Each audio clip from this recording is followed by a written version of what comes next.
बिस्मिल्लाहिर्रहमानिर्रहीम, अस्सलाम वालेकुम। मैं हूं अली शेर और आप मेरा सोशल मीडिया देख रहे हैं। इस वक्त तक की डेवलपिंग स्टोरीज और डेवलप स्टोरीज उन पे बात करते हैं। सबसे बड़ी खबर, भारतीय इक़दामात के जवाब में पाकिस्तानी इक़दामात का ऐलान। किस हद तक मामला सीरियस हो चुका है? क्या वाकई भारत मुख्तलिफ जहादी कैंपों की आड़ में पाकिस्तान की मुख्तलिफ जगहों पर बालाकोट टाइप हमला करने वाला है? और क्या पाकिस्तान की जो एक तरह से कहा जाए कि पाकिस्तान की सलामती के इदारे फोर्सेस वो बिल्कुल उसी तरह तैयार हैं जिस तरह अभिनंदन के ज़माने में जवाब दिया गया था? इस पे बात करेंगे। और पाकिस्तान में भारतीय इक़दाम के खिलाफ कौमी यकजहती सामने आई है। अपोजिशन की तरफ से भी, पीटीआई की तरफ से भी पाकिस्तानी फौज के साथ खड़े होकर भारत का मुकाबला करने का ऐलान किया गया है।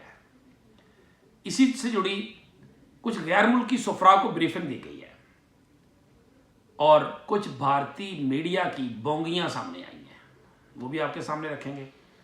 और भारतीय हाई कमीशन के सामने मुजाहरा किया गया है भारतीय इक़दामात के खिलाफ।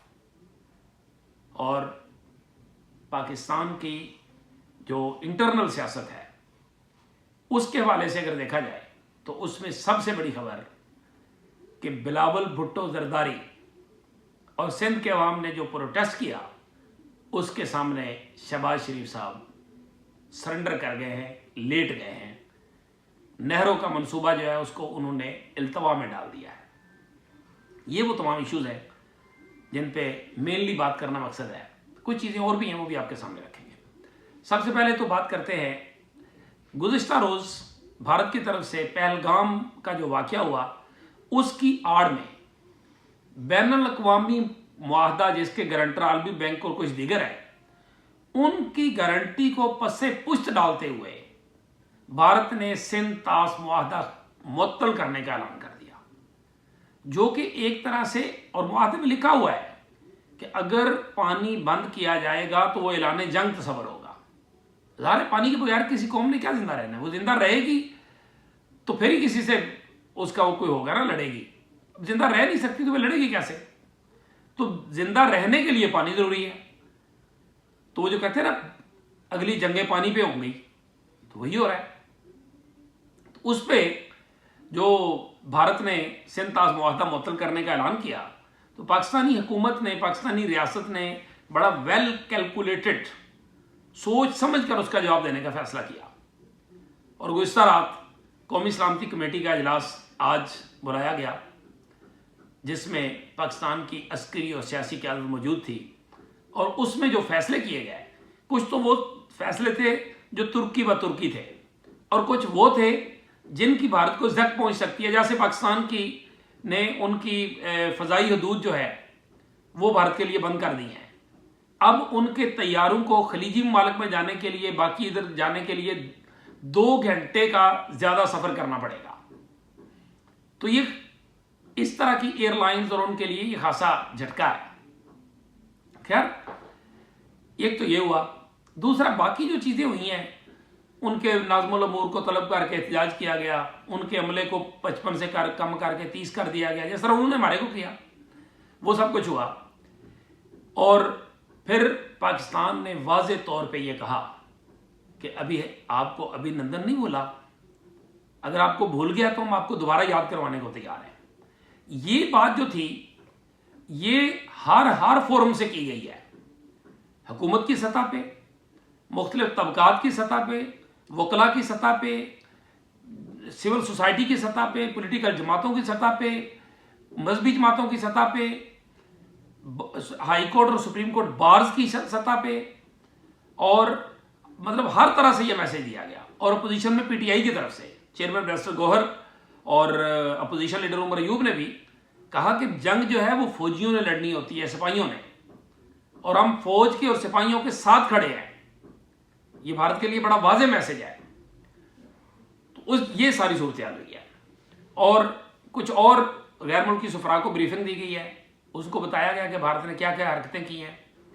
फिर भारतीय हाई कमीशन के सामने एक मुजाहरा भी किया गया है उनके इक़दामात के खिलाफ, और गैर मुल्की सुफरा जो हैं उनको ब्रीफिंग दी गई है। کہ بھارت کیا کر سکتا ہے, کیا کرنا چاہتا ہے, کیا کیا اس نے, اور وہ سوالات ان کے سامنے رکھے گئے ہیں جو بھارت کے اس سارے جو واقعہ ہے اس کو مشکوک بناتے ہیں. اور پھر بھارتی میڈیا کی کچھ بونگیاں بھی بے شمار, وہ تو خیر شہنشاہ ہے نا بونگیوں کا.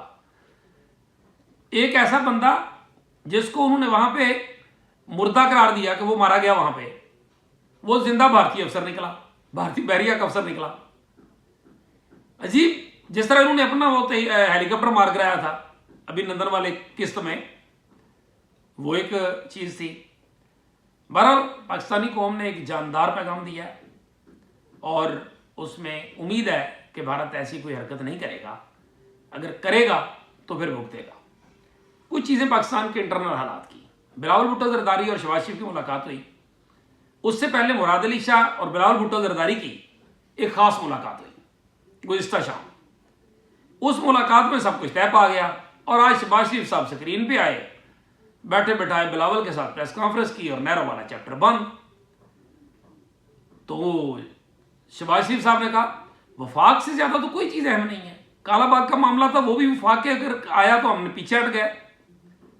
تو نہرے کو معاملہ آیا, اگر وفاق پہ مسئلہ آتا ہے تو ہم اس سے پیچھے ہٹ گئے. اس پہ ہم 2 مئی کو CCI میں بات کریں گے.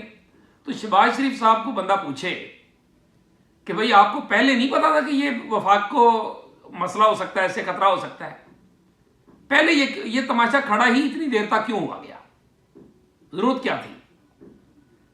سندھ میں ایک پوری لہر دوڑ گئی, پیپلز پارٹی ایک مشکل میں پڑ گئی, نیچے کامپرس جو ہے انہوں نے زوردار احتجاج کیا, تو یہ سب کچھ کرنے کی ضرورت کیا تھی؟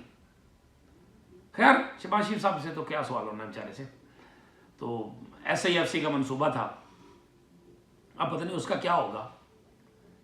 بہرحال کچھ اور چیزیں, ججز سینیارٹی لسٹ کے معاملے پہ سابق صدر اسلام آباد ہائی کورٹ بار ریاست علی آزاد اور کچھ وکلا نے وہاں پہ وہ فریق بنے ہیں سپریم کورٹ میں. یہ ایک امپورٹنٹ چیز ہے کیونکہ جو موجودہ بار کی باڈی تھی وہ پیچھے ہٹ گئی تھی. اور دوسرا ملٹری کورٹس کیس جو ہے وہ 27 اپریل کو دوبارہ اس کی 28 اپریل کو اس کی سماعت ہوگی. یہ ایک امپورٹنٹ چیز ہے. اور ایک اور چیز اسی سیاست سے جڑی ہوئی کہ سپرنٹینڈنٹ جیل جو ہے انہوں نے PTI کے رہنماؤں کے خلاف توہین عدالت کی درخواست دائر کر دی ہے. حالانکہ PTI والے کر رہے تھے سپرنٹینڈنٹ جیل کے خلاف, انہوں نے اس کے خلاف کر دی ہے.